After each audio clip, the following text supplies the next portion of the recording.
Saúdo também os irmãos que nos assistem pela transmissão, com a gloriosa paz do Senhor Jesus. Convido quem está aí bem quietinho atrás, que vem aqui para frente, tá? Não se esconda não, que eu posso não estar vendo, mas Jesus vê, tá?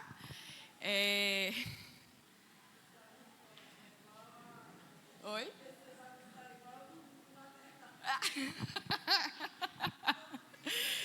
Todo domingo tem que chamar para quem está atrás, vir para frente, né? Vai botar em disciplina. Mas não é por nada não, é porque a professora de vocês é meio cega e surda. Aí já não dá muito bem, né? Já não dá muito bem para ver o rosto de vocês aí atrás. E eu gostaria já de antemão chamar a atenção daqueles que antes estavam vindo e que agora estão deixando de vir para a escola dominical. Talvez vocês não gostem da professora, mas é a obrigação de vocês gostarem da palavra do Senhor.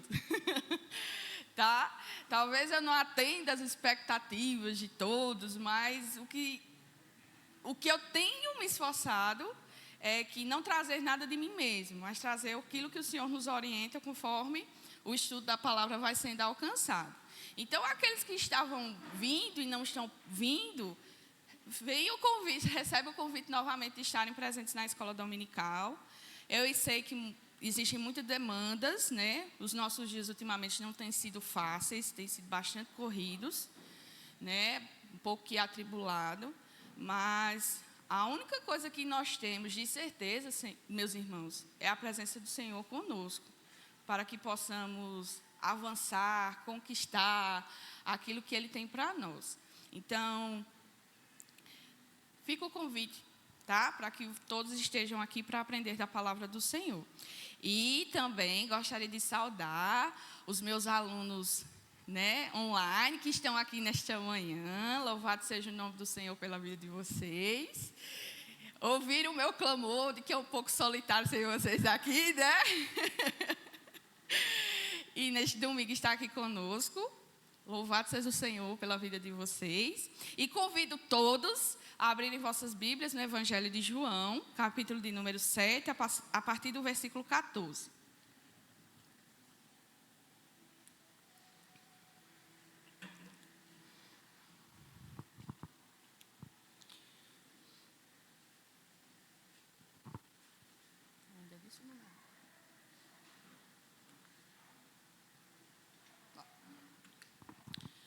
João 17, versículo 14 diz assim: Corria já em meio à festa, e Jesus subia ao templo e ensinava.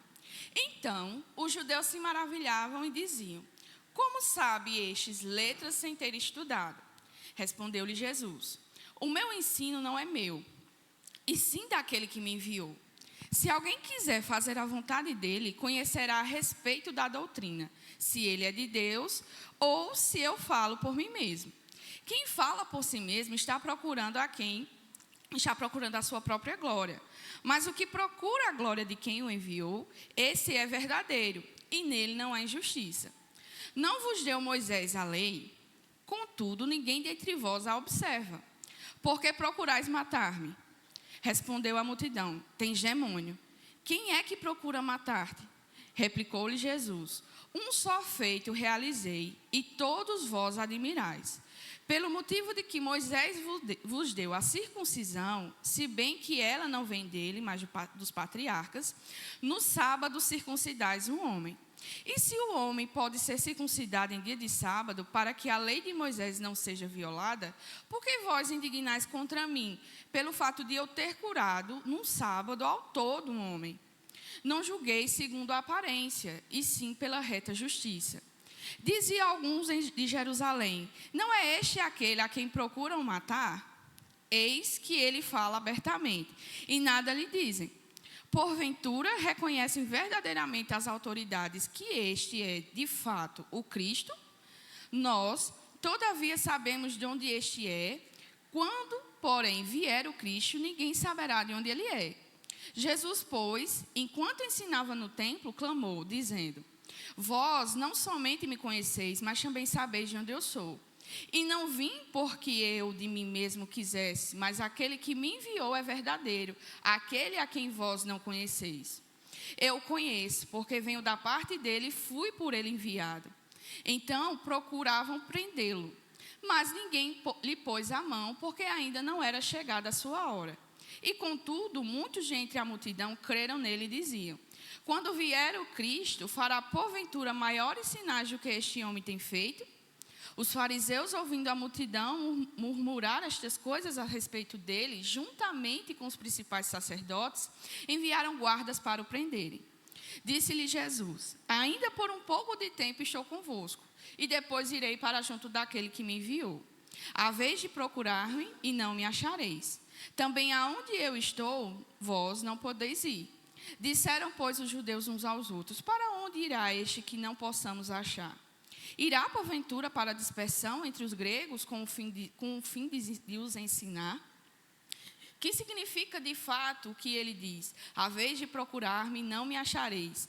Também aonde estou, vós não podeis ir. Amém. Soberano Deus, louvamos e bendizemos o teu santo nome nesta manhã, pela rica oportunidade que mais um domingo o Senhor nos concede de estarmos em tua casa, em tua presença, Senhor, para aprender da tua palavra. Ajuda-nos para o louvor e glória do teu santo nome, ó Pai, a compreender a tua palavra. Revela-nos, Senhor, o intento do teu coração nos escritos deste evangelho. Revela-nos, Senhor, aquilo que tu és para nós, para que possa ser gerado em nosso coração mais fé, para que todos os dias nós possamos, Senhor, ter por certeza em nossa mente e em nosso coração que Tu és o Deus soberano, Criador de todas as coisas, e que por meio da Tua palavra tudo veio a existir, e que por meio, Senhor, da Tua graça soberana, por meio da Tua misericórdia, Senhor, nós hoje podemos ter um encontro contigo verdadeiramente. Obrigada, Senhor, pela Tua provisão diária a nós concedida. Que nesta manhã, Senhor, a Tua palavra seja a nossa porção. Ajuda-me, ó Deus, para instruir o Teu povo no conhecimento da Tua palavra. Que neste momento, Senhor, o Senhor possa me usar e capacitar para este propósito. Que nada saia da minha boca por mim mesmo, ó Deus, mas que eu possa ensinar tudo aquilo que o Senhor de antemão já me instruiu. Que o Senhor possa trabalhar na vida de cada um, assim como o Senhor tem trabalhado na minha vida, ó Deus. Derruba, ó Pai, em nome do Senhor Jesus, todo altar que existe em nosso coração, para que somente Tu, ó Pai, reine, para que somente Tu, Senhor, superabunde em nossa vida, que sejamos preenchidos, ó Deus, tanto a nossa mente como o nosso coração de Ti, porque como cantamos nesta manhã, Tu és, Senhor, o suficiente para as nossas vidas, que nós não venhamos a olhar, Senhor, para o mundo, nem para a direita, nem para a esquerda, mas que os nossos olhos estejam fitos e o nosso coração esteja desejoso de cumprir o propósito para o qual nós fomos chamados, e que possamos, Senhor, caminhar firmemente rumo à Tua presença. Te agradecemos, Senhor, perdoa os nossos pecados, ajuda-nos mais uma vez nesta manhã e neste dia.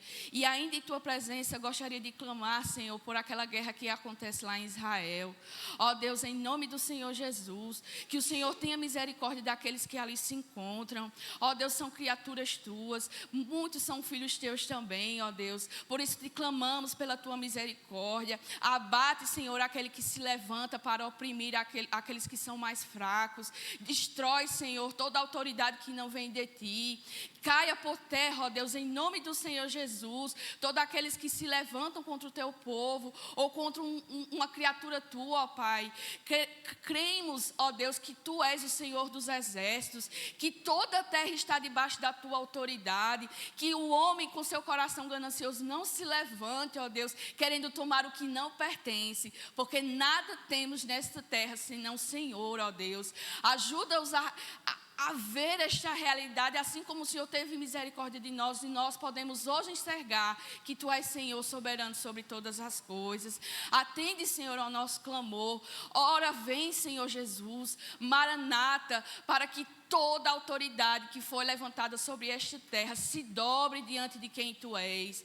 Ó Deus Todo-Poderoso, intervém nesta situação, tanto lá em Israel, como isso ainda acontece na Ucrânia e em tantas outras civilizações que guerreiam-se e nós não temos ouvido ou sabido acerca disso, ó Deus. Mas se levanta, ó poderoso de Israel, se levanta, ó Deus, e tende misericórdia de nós, em nome do Senhor Jesus. Amém.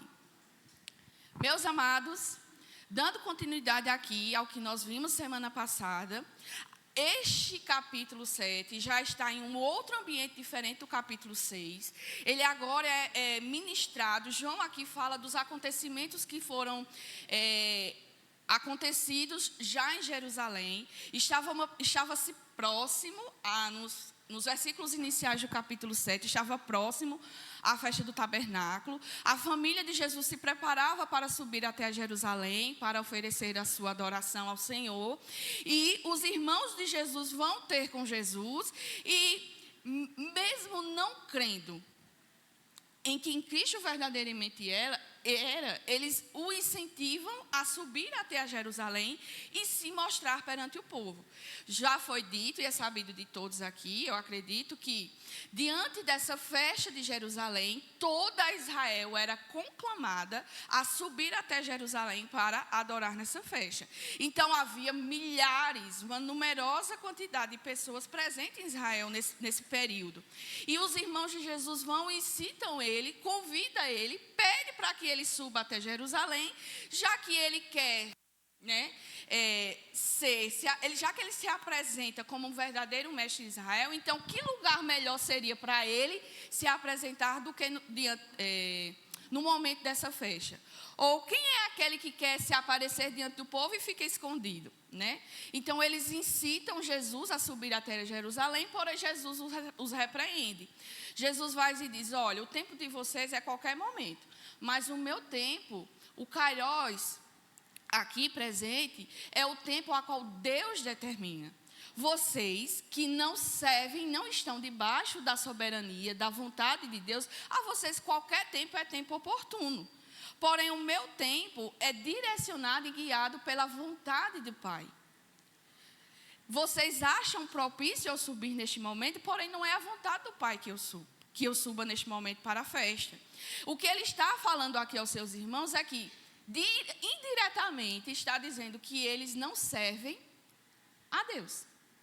Eles não amam a Deus, eles estão indo com um propósito religioso, mas de todo o coração eles não são obedientes a Deus. Porque se eles fossem obedientes a Deus, eles reconheceriam quem de fato Jesus é, e eles saberiam que Jesus não andaria e nem seria coagido a fazer segundo a vontade dos homens. Isso nós vimos já nos capítulos anteriores, quando quiseram tornar Jesus rei, quando a multidão o seguia para realizar sinais e maravilhas, e tudo aquilo que Jesus realizava no seu ministério era conforme a vontade do Pai. E ele é bem claro com relação a isso, porque ele sempre vai dizer que ele não vem para cumprir a sua vontade, ele vem para cumprir a vontade do Pai, ele não vem para satisfazer nem mesmo os seus próprios desejos, ele vem para cumprir único e exclusivamente a vontade do Pai, que inclusive é a sua comida e a sua bebida. É deleite de Jesus cumprir a vontade do Pai. Então, indiretamente ou diretamente, ele está acusando os seus irmãos de que eles não estavam debaixo da vontade do Senhor. Por isso que qualquer momento, qualquer tempo é oportuno. Para aquele, porém, que vive para louvar e agradar ao seu Deus, ele vai viver conforme a agenda de Deus, conforme o tempo de Deus para executar todas as coisas. Aí Jesus vai: vocês vão, subam, quando for da vontade de Deus, se for da vontade de Deus, eu subirei. Por enquanto, versículo 8, ele vai dizer que não subirá, porque o seu tempo ainda não está cumprido. Disse Jesus: os seus irmãos subirem em peregrinação, sua família sobe em peregrinação a Jerusalém, porém ele fica. Aí já no versículo 10, diz que após os seus irmãos saírem, ele sobe também, não publicamente, como seus irmãos desejariam que ele fizesse, mas em oculto. Aí você pode perguntar assim: mas se Jesus Jesus disse anteriormente que não ia subir. Aí, de repente, Jesus vai e sobe, né? Como é que isso pode acontecer? Jesus estava tímido? Jesus estava com medo? Porque já ainda no versículo 1 do capítulo 7, diz abertamente que os judeus procuravam matá-lo. Então, Jesus sabia dessas coisas, então estava com medo de subir. Aí ele, né, vou, não vou, resolve ir. Só que ele não vai de uma forma declarada ou peregrinando junto com a multidão. Ele vai em oculto. Isso, para nós, alguns podem interpretar de uma forma totalmente errônea, nessa dúvida de Jesus em subir ou não, mas para nós é bem claro, fica bem expresso aqui no texto, de que ele tinha como propósito cumprir o tempo do seu pai. Não é descrito aqui no versículo 10, mas é entendido que em algum momento Deus deu o sinal para que Jesus subisse. Somente quando Deus deu esse sinal, aí que Jesus sobe. E ele sobe em oculto por quê? Porque ele tinha dito aos irmãos que não ia e de repente aparece na festa, com vergonha do que disse anteriormente? De maneira nenhuma. A gente vai entender isso porque nesse período aqui, 6 meses à frente, vai ser a obra vicária do nosso Senhor Jesus Cristo. E todos nós sabemos, eu acredito que sim, que quando Jesus entra em Jerusalém pela última vez, antes de se ofertar como sacrifício em favor do seu povo, o povo aclama Jesus na entrada de Jerusalém. Jesus sobe no jumentinho, né? E as pessoas com ramos, galhos, os ramos nas mãos, aclamam a Cristo, ovacionam a Cristo pela sua entrada, clamando: Hosana, o rei de Israel vem entrando pelas suas portas. Então, Jesus, como também é Deus, né? Ele sabia que algum ato dessa natureza poderia atrapalhar os propósitos de Deus com o que aconteceria 6 meses mais na frente. E ele não tinha esse desejo, porque há uma agenda que é estabelecida pelo próprio Deus na plenitude dos tempos. Quando Deus rompe e entra na história, que é o Cronos que nós vemos, né? Quando deixa de ser somente a eternidade e passa a existir o Cronos, o tempo que nós temos, Deus estabelece o seu Kairos, o seu tempo determinado para todas as coisas. Deus age através da história. Nada que acontece, impérios que se levantam, que se abatem, reinos que surgem, que vão, poderio político, militar que se levanta por sobre a face da terra, não é consequências exclusivamente do homem. Deus está no controle de todas as coisas. Então, Jesus, também como Deus, tem determinado e tem certo isso no seu coração e na sua mente e na sua vida. Ele sabe que qualquer coisa que possa acontecer, mediante a euforia do povo, possa pôr em xeque e atrapalhar os planos de Deus no decorrer da história. E Jesus é bastante cauteloso com relação a isso, porque o propósito dele é cumprir o projeto de Deus para a redenção do seu povo. Tá?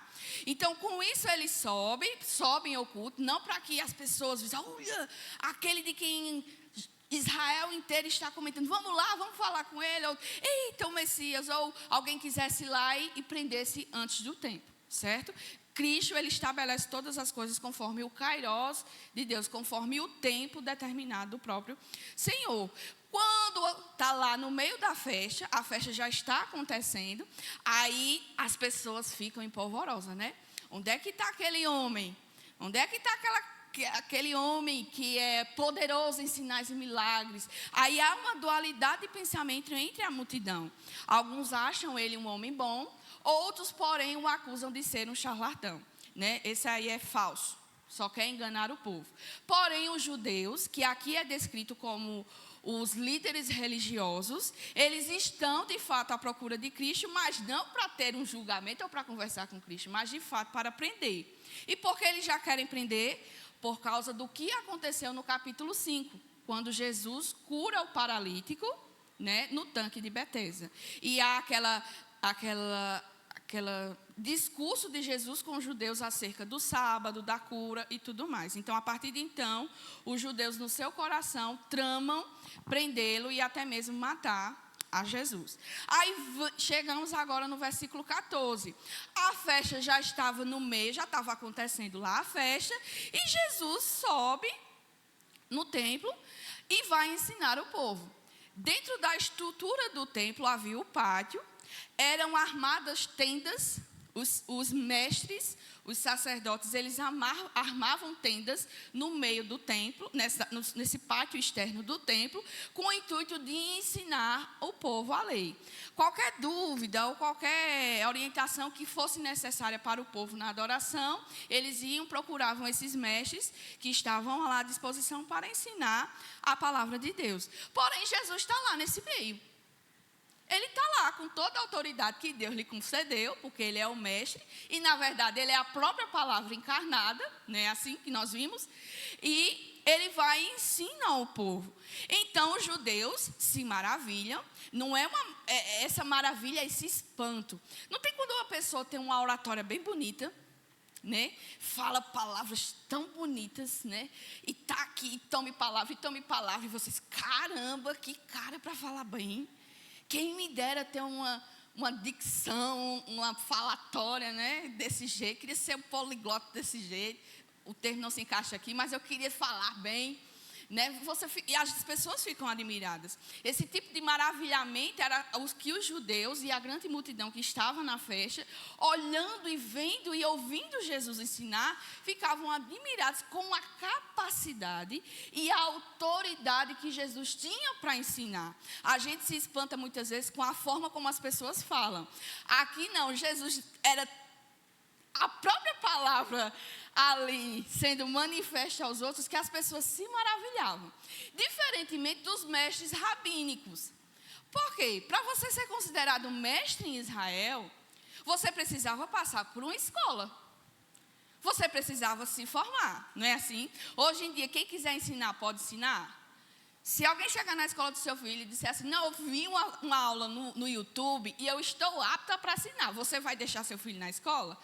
De jeito nenhum, essa pessoa é doida, vai ensinar tudo que não presta para o meu filho. Você não deixa. Então, existe essa necessidade de capacitação, não somente entre os rabinos, mas né, tradicional isso, essa capacitação para que você tenha autoridade para ensinar. E para ser mestre em Israel, você teria que beber daqueles que eram considerados os tampas, né? Aqueles a qual tinham toda a autoridade, todo o conhecimento da lei. E aqui João é bastante irônico, gente. Talvez a gente não perceba na leitura, mas João é bastante irônico. Aqueles que eram o melhor de Israel no ensino das Escrituras, não se comparava nem uma gota da revelação de que Cristo estava manifestando ali. Tá? Então, eles se admiravam porque, como eu já disse, precisava passar por um treinamento para se tornar mestre em Israel. Era anos e anos estudando. E quando a pessoa era capacitada para ensinar, ela se gabava da autoridade que tinha, porque aprendeu junto de fulano de tal. Né? Eu sei o que eu sei e eu tenho autoridade para falar para vocês o que eu sei, porque eu aprendi com um rabino tal. E se a pessoa que havia sido aluno anteriormente estivesse na capacidade de professor, seria considerado altivez sua dizer que você aprendeu por si só. Né? Eu estava lendo e Jesus me revelou. Aí eu vou dizer isso, vixe, como é humilde, né? Humildade zero no seu coração, porque as pessoas acreditavam de que você por si só não tem essa capacidade. Mas o ensino que você transmite, você bebeu de alguma fonte. E que fonte era essa? Os antigos mestres em Israel, as autoridades rabínicas em Israel. Aí Jesus aqui, né? E o próprio texto lá em Mateus vai dizer que Jesus ensinava melhor do que os mestres em Israel. Então Jesus vai e lhe responde: o meu ensino não é meu, e sim daquele que me enviou. Porque o questionamento dos judeus aqui é como é que ele não estudou. Alguém viu ele estudando aqui em alguma escola? Ninguém viu Jesus estudando aqui. Como é que ele, que não estudou em canto nenhum, tem autoridade e tem o conhecimento que este homem tem? Jesus, né, sabendo do coração, porque de uma grande multidão, Jesus sabendo do coração do homem, ele mesmo responde. Ele vai dizer: eu não aprendi com nenhum de vocês. Eu não aprendi com nenhum de vocês. Eu aprendi o que eu sei, eu transmito a vocês, porque eu aprendi do meu Pai. Daquele mesmo que deu a Moisés a lei, eu aprendi diretamente dele. O meu ensino, ele não é meu. Não é deste mundo. O meu ensino não é porque eu aprendi de alguém, não é porque eu aprendi do meu pai, não é porque eu aprendi da minha mãe, ou porque um professor rabínico diretamente me ensinou. O meu ensino não é meu. Ele vem diretamente do meu pai. Foi daquele que me enviou, é que eu tenho autoridade para ensinar desta forma. Se alguém, aí começa aqui então, a repreensão de Cristo para aqueles que estavam ouvindo a sua palavra. O interessante desse capítulo 7 e capítulo 8 também, e até mesmo a parte do capítulo 9, ele se ambienta nesse mesmo período dessa festa, certo? Ele está ambientado nesse mesmo período. Então, nesse capítulo 7 em específico, nós podemos dividir ele em algumas partes. Do 1 ao 9, do 1 ao 11, não, do 1 ao 10, é um período que ocorre antes da festa. Tá? Desses versículos 11 até o versículo 36, na verdade, até o 53, ele acontece durante a festa. E os versículos e os restantes, os demais, eles acontecem após a festa. Então, durante esse período de festa, quando eles estavam ensinando, muitas pessoas estavam lá presentes, ouvindo Jesus falar. Aí Jesus aproveita a oportunidade e vai repreender o povo. A gente toma muitas vezes repreensão como algo negativo, mas podemos entender claramente que a repreensão da parte de Deus é educativa. Ele não quer muitas vezes nos envergonhar, ele não quer nos colocar mais rente do que o chão, ele não quer nos humilhar com relação à nossa falta de conhecimento, porque sabemos muito bem que nós não sabemos nada, né? Se o Senhor não nos revelar, nós não sabemos de absolutamente nada. E muitas vezes nós nos colocamos nessa... Quando somos exortados ou quando somos repreendidos, nós nos colocamos num lugar de defesa. Ou defesa ou ataque. Ou a pessoa se acunha fica bem reprimido, achando que foi repreendido e humilhado. E outros se armam, achando assim, quem é você para me julgar? Né? Quem é você para chamar a minha atenção? Não é assim? Mas quando é Jesus que exorta, quando é Jesus e o próprio Deus que fala conosco, nos chamando a atenção e até nos repreendendo, é que para nós possamos corrigir nossos atos falhos. Porque na nossa iluminação, muitas vezes nós fazemos coisas que não convém achando que está fazendo certo, que está agradando a Deus, quando na verdade não está. Aqui nós estamos diante de uma multidão que era teológica, não, que era legalista. Era um povo religioso. Eles eram um povo religioso. A tirar pelos próprios irmãos do Senhor Jesus. Jesus, antes de ele subir, repreende. Vocês estão no tempo de vocês. Eu não, eu estou cumprindo a vontade do Pai. Jesus chama a atenção deles. E eles ou não entenderam, ou entenderam e ficaram com raiva, mas mesmo assim não foi motivo para impedir a peregrinação deles. Eles seguiram lá para oferecer o seu sacrifício, a sua adoração. Mas Jesus chama a atenção. Da mesma forma, Jesus chama a atenção aqui. Estava lá uma multidão de pessoas, a maioria, se não todos, religiosos, estando ali presentes só pela alegria da festa, pela alegria momentânea que aquela festa trazia. E eu já falei semana passada que era uma festa muito bonita. Aos nossos olhos, eu fico assim, quando eu vou estudando, eu fico admirada e encantada com a liturgia da festa. É de fato muito bonita. E às vezes as pessoas eram levadas e movidas pela emoção, né? Ou até mesmo pela obrigação do cumprimento da lei, né? Os legalistas, que era obrigatório cumprir a lei. E Jesus vai chamar a atenção deles aqui. Ele está dizendo aqui, se alguém quiser fazer a vontade dele quem? Do Pai, porque antes ele disse que ele está ali ensinando não da parte dele, mas sim da parte daquele que o enviou, conhecerá a respeito da doutrina, se ela é de Deus ou se de fato Jesus estava falando por ele mesmo. Qual é a repreensão de Jesus aqui? Jesus está dizendo o seguinte: se vocês de fato conhecessem a vontade de Deus, a vontade de Deus é manifesta aonde, meus irmãos? Isso é uma pergunta que eu espero que vocês respondam, não é retórica não. A vontade de Deus é manifesta aonde para nós? Através da palavra. Então, se de fato aquele povo que amava e se gabava por conhecer tanto da lei, tanto da palavra, se eles de fato estavam voltados em cumprir e obedecer e fazer a vontade de Deus, saberia que quem estava ali ensinando estava falando da parte dele ou da parte de Deus? Estava falando da parte de Deus. Compreendido isso aqui, meus irmãos? Está claro isso para vocês? Está mesmo? Posso seguir? Eu pergunto 3 vezes igual Jesus. Está claro isso para vocês mesmo? Posso seguir? Pois pronto.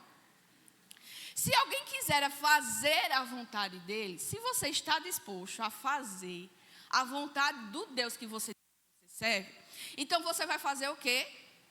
Aprender da sua palavra. Porque aprendendo da sua palavra, você vai saber quem é de Deus e quem não é. O que vem da parte de Deus e o que não vem. Aí o que isso é importante para nós, Pauliana? A mesma repreensão é válida para nós. Se você quer saber a vontade de Deus para a sua vida, aprenda da palavra de Deus. Porque ele é o único direcionamento que Deus deixou para o seu povo, como regra de fé e prática, para que eu e você cumprisse. Muitas vezes, e isso é o perigo que há em nossa geração, sabe o qual é? A gente tem preguiça. A gente não tem deleite. Nós não buscamos nos satisfazer na palavra de Deus. A gente se satisfaz com qualquer outra coisa. Filme, série, novela, jogo, não fazer nada. Porque eu tenho o direito no meu dia de não fazer nada. A gente se satisfaz com qualquer outra coisa. Mas a gente não se satisfaz em buscar o conhecimento de Deus. Aí o que acontece? A gente quer tudo mastigado. Quer tudo pronto. Nós somos preguiçosos sim. Você gosta ou não de dizer isso? Mas nós somos preguiçosos sim de buscar a presença de Deus. Tanto em oração como no conhecimento da palavra. Por quê? Porque quando se levanta alguém que vem falar besteira, a gente... Não, isso aqui não vem de Deus, não. A gente tem tanta preguiça que a gente se satisfaz em buscar vídeos de internet, de fontes que você não sabe da pessoa, nem de onde ela vem.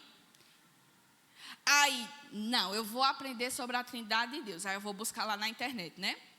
Dr. Google, né, que ele é o mais referenciador de buscas na internet. Dr. Google, eu vou lá no Dr. Google. A Trindade. Aí aparece lá um monte de opções para você, mas você não se preocupe em saber da fonte. Está lá o estudo todo prontinho, mastigado. Alguém foi lá, se esforçou, trabalhou todinho. Mesmo que seja uma heresia, mas ele se esforçou por trás para trazer aquela heresia. Aí vai lá, você só pega aquilo, bebe e pronto. Acha que sabe de tudo da Trindade. Aí vem para um estudo sério, ou para um debate com alguém que tem alguma dúvida sobre a Trindade, como se a gente pudesse falar alguma coisa com muita autoridade da Trindade, né? Mas vem lá, a gente num debate, aí, não, mas eu não entendo isso. Aí você vai citar fulaninho. Aí quando você vai ver, depois fulaninho era católico. Ou fulaninho era um neopentecostal. Ou fulaninho bebia de uma fonte filosófica. Mas não, eu tenho pleno conhecimento acerca de quem Deus é. Porque eu estudei, eu fiz um curso, eu paguei caríssimo num curso na internet para aprender sobre a Trindade, sobre quem Deus é, sobre a vontade de Deus. Aí quando a gente está no impasse da nossa vida, aí a gente se desespera, Senhor, o que é que eu faço agora? O que é que eu faço agora? Aí a gente nem ora nem busca a palavra, aí vai atrás de tudo que é setores que não convém para buscar a vontade de Deus, como se Deus fosse se revelar no culto tal, que profeta tal, apóstolo tal, fulano de tal vai estar lá e Deus vai usar ele para revelar a você a vontade dele. Você quer conhecer a vontade de Deus para a sua vida? Leia a palavra de Deus. Busque a presença de Deus em oração. É certo, como a palavra nos garante, de que aquele que busca, recebe. Aquele que busca, encontra da parte de Deus. Mas é buscar por fontes corretas, não é de todo jeito. Você quer ser mestre na casa do Senhor? Busque conhecimento de uma forma correta.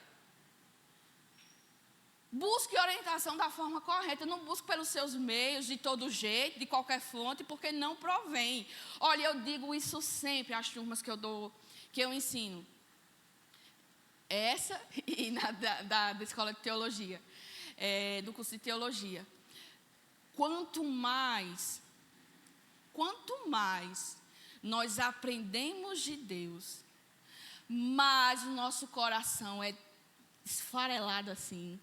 Deus nos garante, nos dá um coração de carne. Deus nos concede amor genuíno por Ele e por Sua palavra. E nós o adoramos verdadeiramente e corretamente.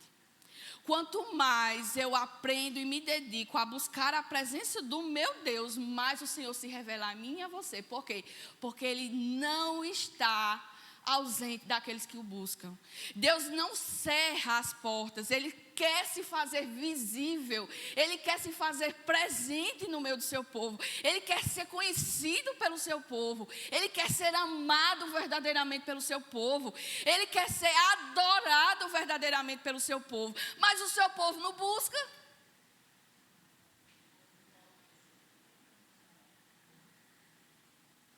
O seu povo não busca. Qualquer coisa é motivo para nos tirar da presença de Deus. Eu estou com dor de cabeça, aí você não vem nos cultos. Eu estou cheia de coisa para fazer, aí você não vem. Daqui a pouco eu estou com a cabeça, olha, eu estou cheia de problema, não sei o que eu resolver. Quando eu for lá, não vou adorar verdadeiramente a Deus. Mas é o lugar essencial de você vir para buscar a presença de Deus. Nós inventamos mil e uma desculpas para não estar na presença de Deus, para aprender de Deus. Aí quando vem a adversidade, quando vem as lutas, aí a gente desfalece, não temos força, a gente começa a duvidar. Por que, Senhor, é injusto o que está acontecendo comigo? A pergunta não era essa que você deveria fazer. Senhor, onde eu estou errando? O que é que eu posso fazer para a situação da minha vida ser revertida? Revela-me, Senhor, o que é que eu posso fazer? Onde eu estou errando para que a tua graça, Senhor, ainda não foi manifestada na minha vida. E que se não for da vontade de Deus curar, ou libertar, ou salvar, ou livrar, eu possa, ó Deus, em todas as situações, bendizer o teu santo nome. Porque é a tua vontade se cumprir em minha vida. E eu sei que a tua vontade, ó Deus, é boa, perfeita e agradável para os seus. Esse é o entendimento aqui. E Jesus repreende: se vocês quiserem de fato fazer a vontade do meu Pai, vocês conheceriam ou conhecerá a respeito da doutrina. A doutrina a gente encontra na palavra de Deus. É onde nós devemos tirar a doutrina de Deus. Se Ele é de Deus, ou se eu falo por mim mesmo. Porém, vocês não conhecem, como é que vocês vão saber quem fala de Deus e quem não fala? Quem fala por si mesmo está procurando a sua própria glória. Mas o que procura a glória de quem o enviou, esse é verdadeiro e nele não há injustiça. Vocês, quando ensinam a repreensão contínua de Jesus, quando ensinam, vocês querem glória para vocês. Vocês querem ser reconhecidos perante os homens. Vocês querem que o homem olhe para você e diga assim: este é um servo de Deus competente. Olha que coisa linda aquela pessoa passando ali. Aquele ali ensina com autoridade, aquele ali prega com autoridade, aquele ali faz a vontade de Deus ser manifesta. Os homens, quando fazem, os judeus aqui se dirigindo diretamente, quando faziam, eles faziam buscando a sua glória. E Jesus repreende isso anteriormente, capítulo 5, capítulo 6. Vocês, quando procuram fazer as coisas, vocês não procuram fazer para a glória de Deus. Vocês procuram para vocês serem vistos perante os homens. Vocês querem a glória de vocês. Aí ele está dizendo assim, que quem fala por si mesmo está procurando a sua própria glória. Ou seja, se você ensina por você mesmo, você quer ser reconhecido perante os homens. Você quer ser visto perante os homens. Mas aquele que procura a glória de quem o enviou, esse é verdadeiro e nele não há injustiça. Porque se Jesus está buscando cumprir a vontade do Pai, ele não vai fazer nada por ele mesmo. Nada que sair da boca dele será para seu benefício.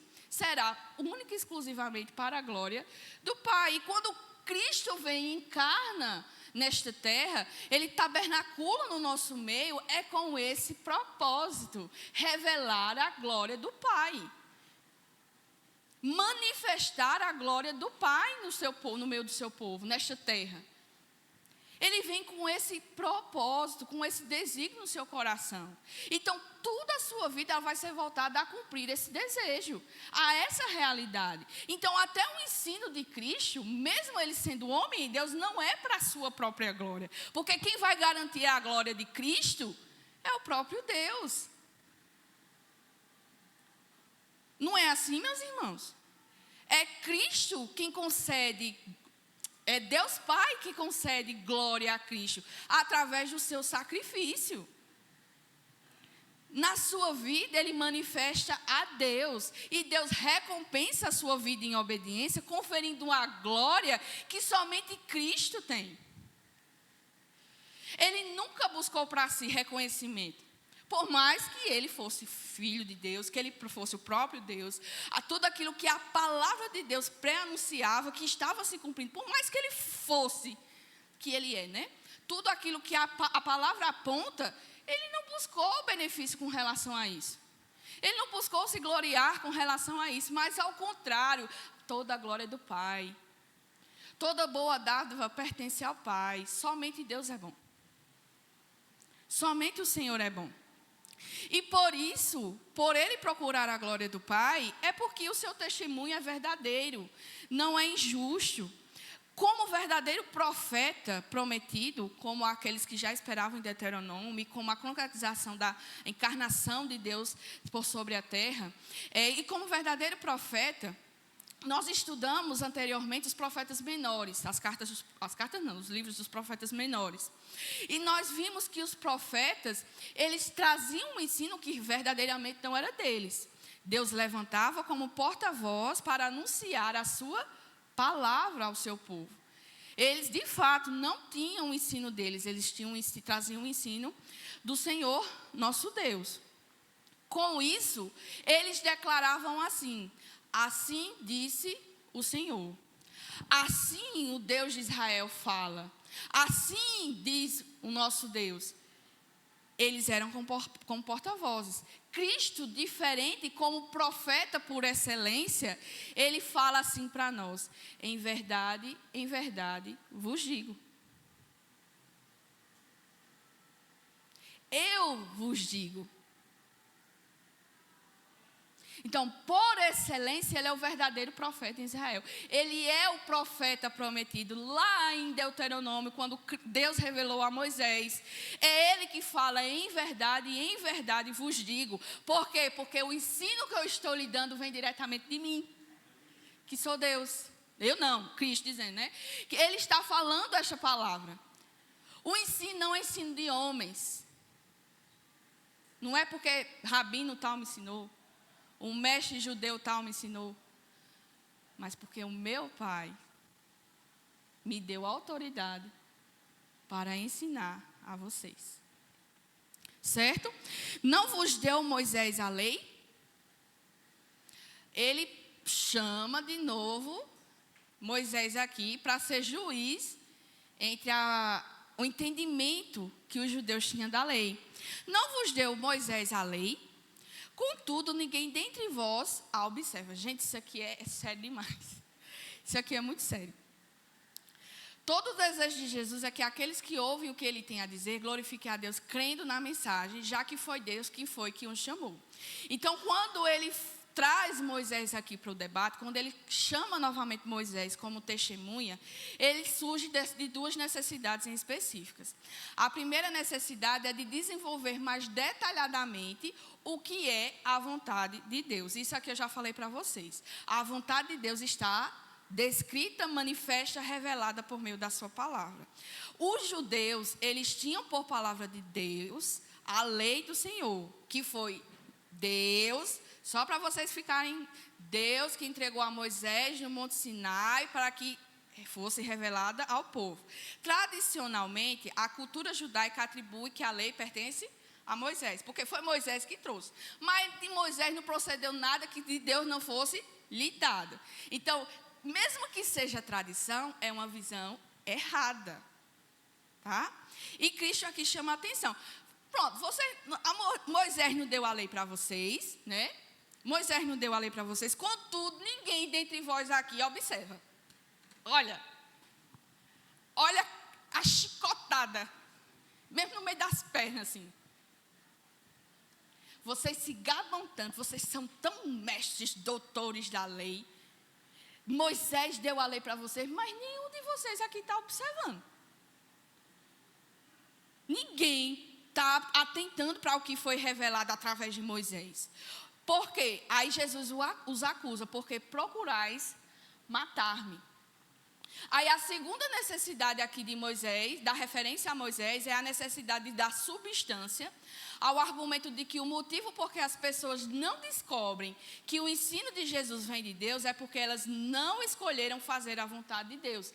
Isto é, não obedecem à lei. Por quê? Porque Jesus está acusando diretamente, não todo o povo, mas os líderes religiosos que buscavam matar. A lei de Deus, desde quando permite que o povo deveria matar? Decálogo, a síntese da lei de Deus está lá nos 10 mandamentos. Gente, se você é preguiçoso mesmo e não quer ler a lei de Deus, a síntese está lá nos 10 mandamentos. A síntese está lá, o resumo. Jesus usa do resumo, não é nem do conhecimento que eles diziam que tinham. Jesus usa do resumo. Vocês procuram me matar. E a lei diz que não se deve matar. Aí, né, como não são todos que pensavam isso, porque Jerusalém está cheia de Israel, da Galileia, da Judéia, está de toda aquela região ali, tá? Está ali presente naquela região. E nem todos têm esse conhecimento de que os judeus queriam matá-lo, somente quem habitava em Jerusalém. Quem habitava em Jerusalém já era velho esse conhecimento de que os judeus procuravam matar a Jesus. Como é uma grande multidão, povos de várias regiões que estão ali presentes, aí se escandaliza com esse comentário. Pronto, está cheio de demônios daí. Está com demônio. Isso é blasfêmia. Tá? O próprio Jesus repreende lá em Mateus, Marcos também, que aquele que blasfema contra o Espírito Santo, ele não recebe perdão. É o único pecado que não tem perdão. Isso é blasfêmia. Meu irmão, você dizer que Jesus tem demônio, né? É porque realmente está cegado no seu entendimento. Aí replicam, tem demônio. Quem é que está procurando te matar, ô doido? Né? Eu parafraseando. Aí Jesus vai e responde, um só feito eu realizei e todos vós admirais. Que milagre foi esse? Que efeito? Que fato Jesus realizou para que busca? Ele está se referindo ao capítulo 5, a cura do paralítico no tanque de Betesda, que a partir de então os judeus procuraram então prender e matar Jesus. Ele se refere a isso. Aí ele diz aqui que vós vos admirais, mas não é porque... Que coisa linda, Jesus curou. Não, eles ficaram escandalizados pelo fato de Jesus ter curado no sábado. Tá? A questão é toda do sábado. Aí Jesus vai explicar e repreender-eles aqui. Pelo motivo de que Moisés vos deu a circuncisão, aí esse parênteses aqui, se bem que ela não vem dele, mas dos patriarcas, no sábado, circuncidais um homem. E se o homem pode ser circuncidado em dia de sábado, para que a lei de Moisés não seja violada, por que vos indignais contra mim, pelo fato de eu ter curado num sábado, ao todo, um homem? Aí vamos puxar um pouquinho para cá, tá certo?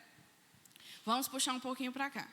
Jesus está chamando a atenção de que o ato da circuncisão, ela não foi entregue como lei no Monte Sinai.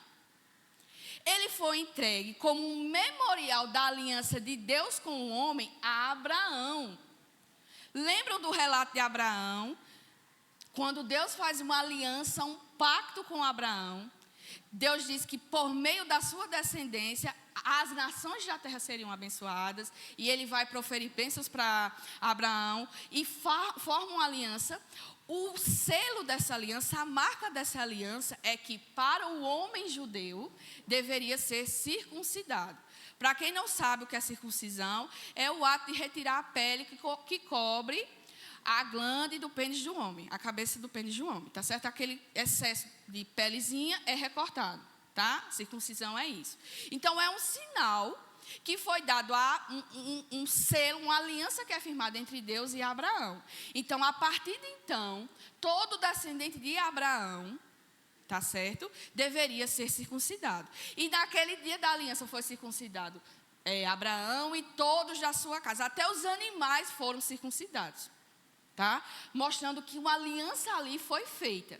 Então, esse ato da circuncisão não foi entregue lá na lei junto com Moisés. Deus fez uma aliança com o homem e o pacto, a marca dessa aliança é essa circuncisão. Então, ela vem de antes da lei, certo? Porém, o que os judeus faziam? Se nascesse um menino no sábado, segundo a lei, agora sim, segundo a lei que foi dada a Moisés, tá? O menino, com 8 dias depois de nascido, deveria ser circuncidado. Então, se o menino nascesse no sábado, a lógica é que no outro sábado a criança fosse circuncidada. E essa circuncisão, como eu já disse, é uma aliança, é uma marca de uma aliança que Deus estabeleceu com o seu povo, a descendência de Abraão. E essa circuncisão, ela representa que aquela pessoa que realizou tal ato, agora está em pacto, está em aliança com Deus. Ou seja, ela agora pertence à aliança de Deus. Ela foi salva, vamos dizer assim, tá certo? Parafraseando, ela agora tem uma aliança, ela tem um pacto com Deus, então ela faz agora parte do povo de Deus. Entendidos aqui? Pronto. Aí Jesus vai dizer que conforme a lei de Moisés, se uma criança nasce, com 8 dias precisa ser circuncidada. Então, se a criança nasce no sábado e com 8 dias ela precisa ser circuncidada, o que é que vem primeiro? Está errado? Hã? Sim? Oi?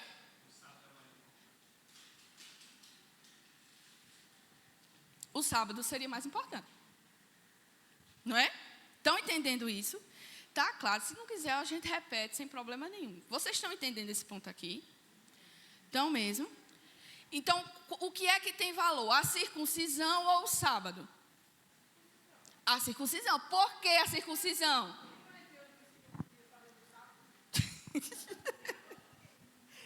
Pera lá, Ana, tem que usar isso, Ana, pelo amor de Deus.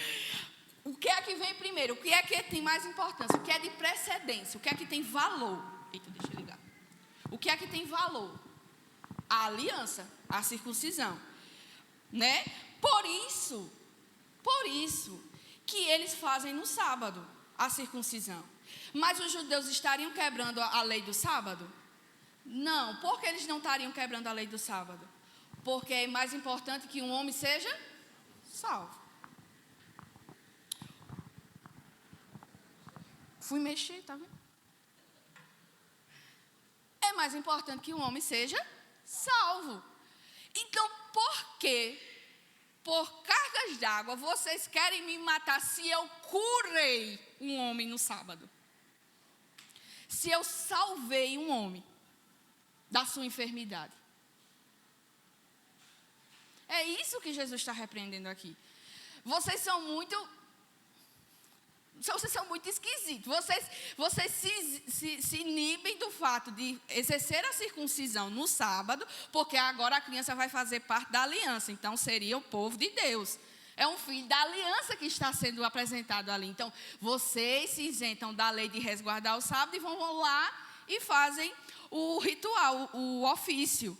Porém, eu curei um homem no sábado. Eu salvei o homem no sábado. Eu salvei o homem do seu pecado Porque pela leitura do capítulo 5, Jesus disse, vai, não pegue mais. Né? Jesus perdoou os pecados do homem, ele foi curado da sua deficiência, não era mais paralítico, era um ex-paralítico que ainda carregou sua cama. Então, por que vocês se indignam comigo? Porque eu curei um homem todo. Vocês se zimam por um ato externo que representado apenas por uma parte pequena do corpo do homem, e eu salvei o homem por completo.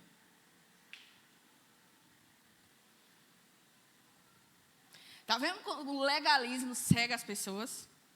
A religiosidade de nada tem proveito. Só nos afasta da revelação de quem Deus é para nós, de quem Jesus é para nós. É isso que Jesus chama a atenção. E se o homem pode ser circuncidado em dia de sábado, para que a lei de Moisés não seja violada, porque vos indigneis contra mim pelo fato de eu ter curado no sábado ao todo um homem. Não julgueis segundo a aparência, sim pela reta justiça. Jesus mais uma vez chama a atenção deles. Vocês julgam conforme vocês manuseiam a lei de Deus. Não é como a lei de Deus se manifesta, como a lei de Deus é verdadeira e ela revela a justiça do próprio Deus. Mas vocês manipulam a lei a seu favor e ao seu critério. Aquilo, vocês leem a lei, vocês vão... Sabe aquela parte seletiva? Isso aqui presta, isso aqui não presta. Isso aqui eu aceito em partes, isso aqui não. Aí quando você faz essa separação, só fica 3 coisas que você faz de agrado e o resto é tudo não. Porque Deus não é Deus assim, Deus é amor. Né? Não, eu vou obedecer a Jesus somente nesses 3 pontos aqui. Esse aqui não, Jesus, é demais para mim. O Senhor está exigindo demais de mim. O meu ego não deixa, o meu orgulho não deixa. Eu sou suficiente, eu sou melhor para mim mesmo. É isso que acontece. Por isso que Jesus repreende, vocês não conhecem a Deus, porque vocês não se submetem à vontade dEle. O verdadeiro revelação de Deus para nós é quando nós conhecemos a sua palavra e nós colocamos em prática, porque não é somente ouvir e conhecer, mas é pôr em prática. A verdadeira sabedoria é manifesta desta forma: conhecer e praticar. Conhecer, até os demônios conhecem. Praticar é única e exclusivamente do povo de Deus, dos filhos de Deus. Essa é a realidade. E eles dizem assim, vocês julgam segundo a aparência, vocês escolhem o que fazer e o que não fazer. Vocês deixam de julgar pela reta justiça por causa da falta do conhecimento de quem Deus é e de vocês não entenderem nada da sua palavra.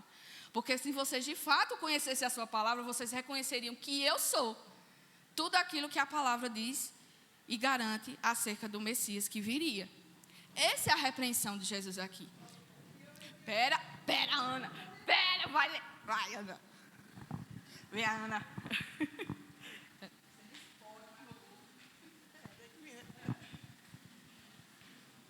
Assim, Poliana. E hoje não é diferente, não. Né? Você vê que não é diferente, não. Às vezes você está conversando com uma pessoa, aí ela chega, conta algo a você, aí diz, não, mas isso tem nada a ver. Aí você vai, mostra na palavra ali o que Deus fala. Em relação a mim, às vezes tem gente que chega conversando, que uma pessoa fez uma coisa que não gostou, que está magoada. Aí a gente eu leio, explico, eu digo, mas Deus disse que você tem que perdoar. Ela disse, não, eu não concordo com isso aí, não. Por que eu tenho que perdoar se foi ela que fez? Está vendo a seletividade? Aí a gente vai dizer, mas é o que Deus disse. Disse, mas eu não aceito, não. Não concordo. Aí hoje é diferente desse tempo? De jeito nenhum. Não. Muitos é assim. E tem mais esse. E comigo já aconteceu com gente que conhece a palavra de Deus. Por incrível que pareça. Por isso eu não entendo como é que acontecem essas coisas, mas é a verdade. Infelizmente. E isso essa frase que você falou, citando a outra pessoa, é justamente aquilo que se aplica no coração dela. Eu não concordo. Ou seja, ela não se submete à vontade de Deus. Ela não se submete ao senhorio de Cristo. Aí por isso que a gente falou, você lembra que a gente falou uma vez? Não adianta ser Salvador, precisa ser também Senhor. Senhor das nossas vidas. Então, Cristo veio para os seus, salva, limpa, guarda até o grande dia. E ainda diz que no último dia ressuscitará. Porém, isso só é possível para aquele que crê e obedece. Em relação a essa questão da religiosidade, né? Demorei um pouquinho que o Luciano pegou, achava que ela ia falar. Certa vez, eu e Fernanda, a gente conversou com meus pais.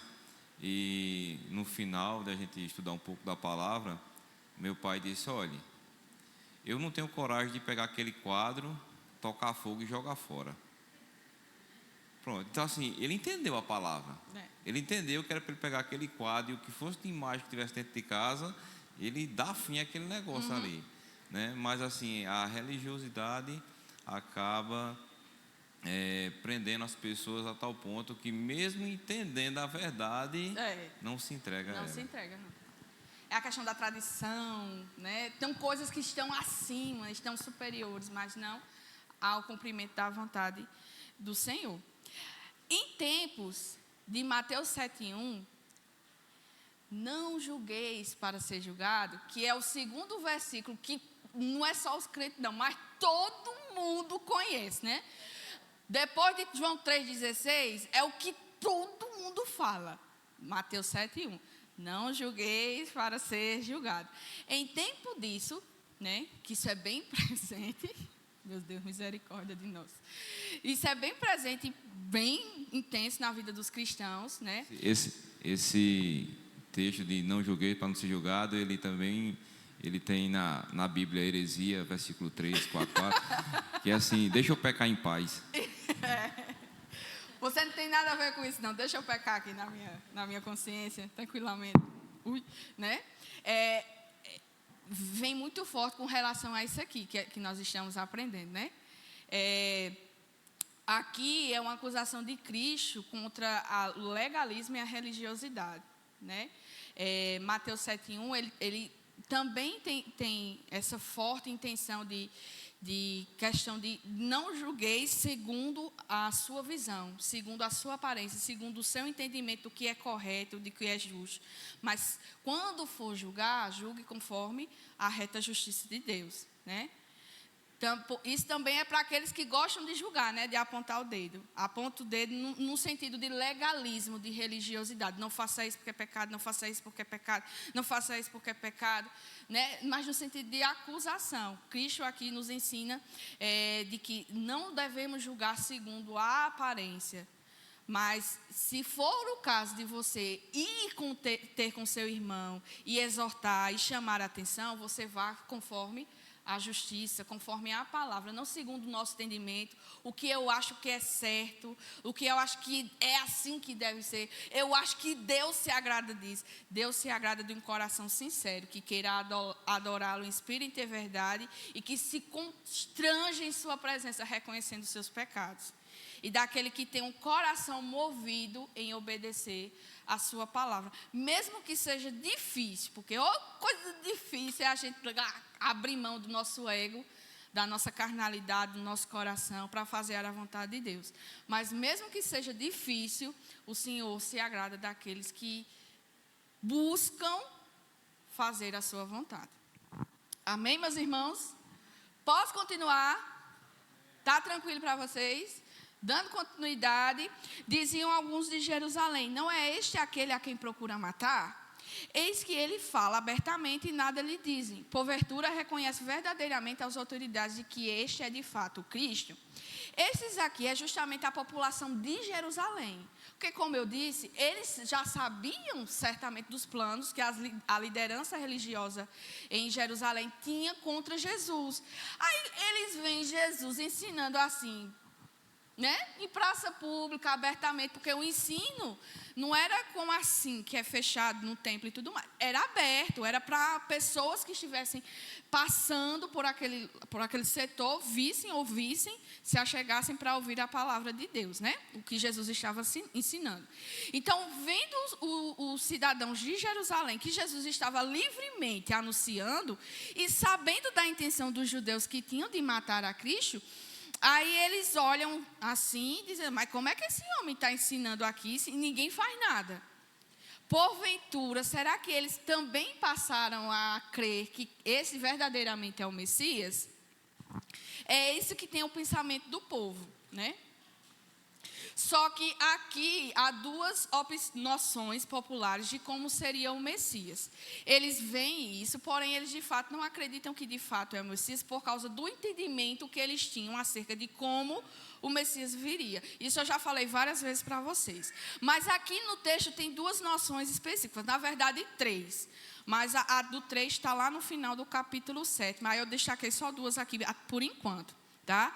Nós, todavia, sabemos de onde este é.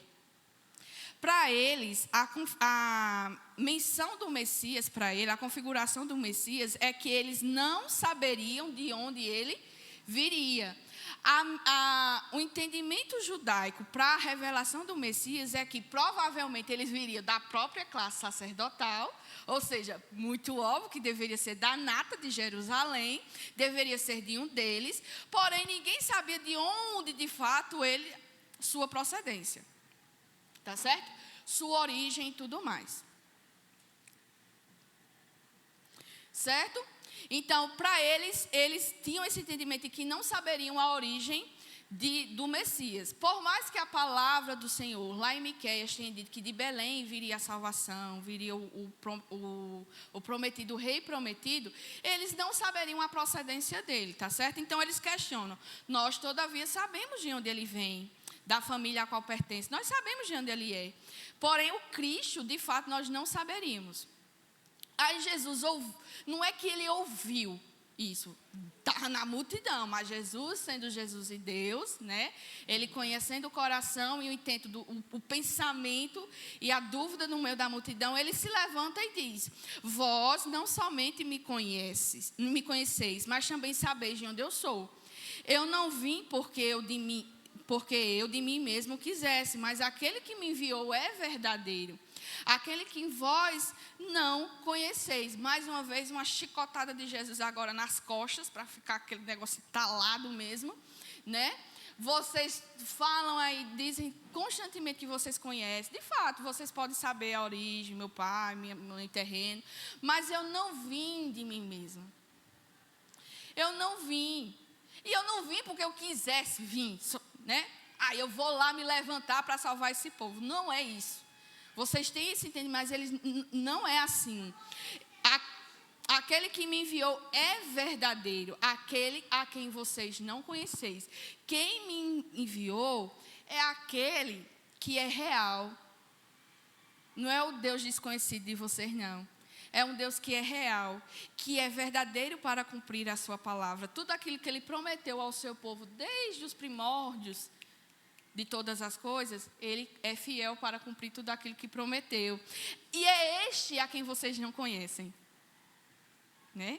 Eu venho da parte de quem vocês não conhecem. Por isso que vocês se julgam aí, sabendo que sabem de onde eu sou, de onde eu venho, para onde eu vou. Mas vocês não sabem não, porque eu venho da parte daqueles a quem vocês não conhecem. Eu o conheço. Eu verdadeiramente o conheço, porque venho da parte dele e fui por ele enviado. Então, procuravam prendê-lo. Mas ninguém lhe pôs a mão, porque ainda não era chegada a sua hora. Diante dessa revelação, a chicotada que pegou bonito, né? Aí o povo se escandalizou. Blasfemo, dizendo que a gente não conhece a Deus, o Deus de Israel, o Deus de Abraão, de Isaac, blasfemo. Aí vamos tentar pegar esse homem, que ele está falando besteira aqui no meio do povo. Aí tentam, porém não conseguem. O texto não diz como foi que Jesus escapou, mas é fato que eles não conseguiram prender. E não prenderam por quê? Por falta de incapacidade deles? Não, foi porque não era chegada a hora. Todas as coisas acontecem segundo a vontade de Deus. No tempo oportuno, todas as coisas acontecerão conforme o beneplácito da sua vontade. Não é conforme os irmãos de Jesus queriam, não era muito menos como os judeus queriam, mas era quando Deus quisesse. Então, descanse seu coração.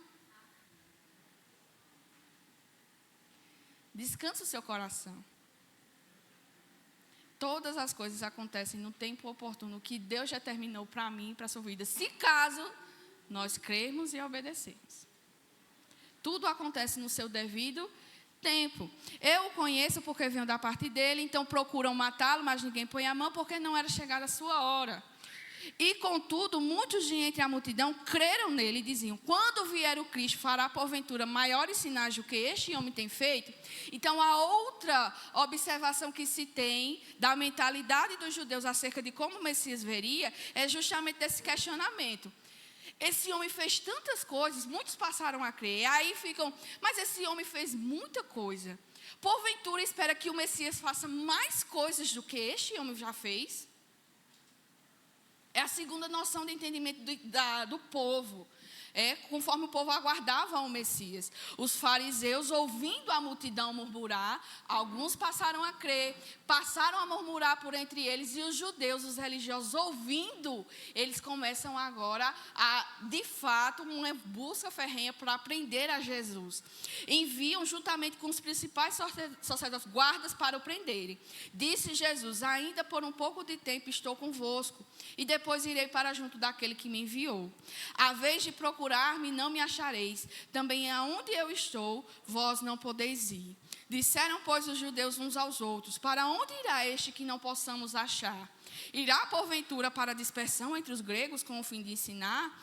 Que significa, de fato, que ele diz: a vez de procurar-me, não me achareis. Também aonde eu estou, vós não podeis ir. Jesus, conhecendo agora a busca dos judeus em mandar perseguição para que o prendessem, ele, no seu ensino, na sua instrução, ele agora diz que ainda por um pouco de tempo estou convosco e depois irei para junto daquele que me enviou. Ele está declarando aqui o tempo do Senhor. Ele está ensinando aqui, está revelando aqui o tempo de Deus. Vai um pouco só de tempo e eu fico aqui com vocês, mas haverá um tempo em que eu não mais estarei com vocês. Ele está anunciando aqui a sua morte. E isso acontecerá 6 meses depois desse relato. Tá? Então, ele anuncia que ele não mais estaria com eles. Então, o povo, sem entender nada, o povo nunca entende o que Jesus fala, é impressionante isso. Sem entender o que Jesus estava falando, aí começam a perguntar entre si, a debater entre si: para onde é que ele vai? Será que ele vai para a dispersão? Será que ele vai para onde os judeus estão? Porque após o exílio babilônico, nem todos voltaram para Jerusalém. Alguns ficaram nas regiões onde estavam, da Babilônia, de todo o reino da Babilônia, e outros ainda foram para mais longe. Aí esses judeus que estão fora de Jerusalém são os judeus dispersos, os judeus que estão na dispersão, eles estão longe de casa. Então eles começam a questionar: será que este vai para os judeus na dispersão, vai para junto para ensinar os que estão lá fora? Ou será que ele vai para ensinar os que não são judeus? Ou para onde, o que ele quer dizer? Que vai estar aqui, depois não vai estar? Que para onde eu vou vocês não podem ir? Aí começa essa dúvida, esse debate no coração e na mente dos judeus. O que significa de fato estas coisas? Né? E é assim que nós encerramos a nossa aula nesta manhã. Para a glória de Deus. Eu espero, em nome de Jesus, que vocês tenham entendido. E por mais que eu gostaria de saber de vocês só uma coisa. Algumas pessoas me procuram e dizem assim: nossa, isso não é um estudo, é um sermão. Né? Não, tu não está dando estudo, tu está pregando ali na frente. Né? Aí eu gostaria de saber de vocês se isso é um incômodo para vocês. Se é algo que atrapalha o entendimento, se é algo que vocês, assim, queriam falar mais. Eu não impeço ninguém de falar, tá, gente? Vocês falam conforme a dúvida de vocês. Sempre deixei aberto isso, tá? Mas tá tranquilo assim para vocês? Tá? Amém. Louvado seja o nome do Senhor Jesus. Senhor, nosso Deus e Pai, louvamos e bendizemos o Teu santo nome mais uma vez nesta manhã, Senhor, pela Tua boa dádiva derramada sobre nós. Obrigada pela Tua porção, Senhor, que ela seja alimento frutífero para o louvor e glória do Teu santo nome. Que tanto a mim como os meus irmãos, Senhor, possamos meditar na Tua palavra, que possamos nos arrepender dos nossos pecados, ó Deus, que possamos nos examinar, assim como o Senhor sonda o nosso coração e nos conhece verdadeiramente, ó Deus. Revela-nos o que há o que precisamos ainda nos despojar. Revela-nos, Senhor, a tua verdade para nós. Ó Deus, não nos deixemos como rebanho sem pastor, porque tu és, Senhor, o nosso supremo pastor. A tua palavra nos guia, a tua palavra é bálsamo para a nossa vida, para os nossos anseios e necessidades. Ó Pai, por isso te pedimos nesta manhã, pela tua misericórdia, ajuda-nos, Senhor, a que esse entendimento, a revelação da tua palavra gere vida em nossos corações, que possamos ser, Senhor, para ti como um perfume agradável, como um povo teu que te adora verdadeiramente, que se achega a ti sabendo que só tu, Senhor, concede-nos a fonte de vida eterna, o pão verdadeiro, a água, Senhor, que sacia a nossa sede verdadeiramente. Ajuda-nos, ó Deus, para louvor e glória do teu santo nome. Abençoa-nos nesta manhã e todos os dias de nossa vida. Em nome do Senhor Jesus. Amém.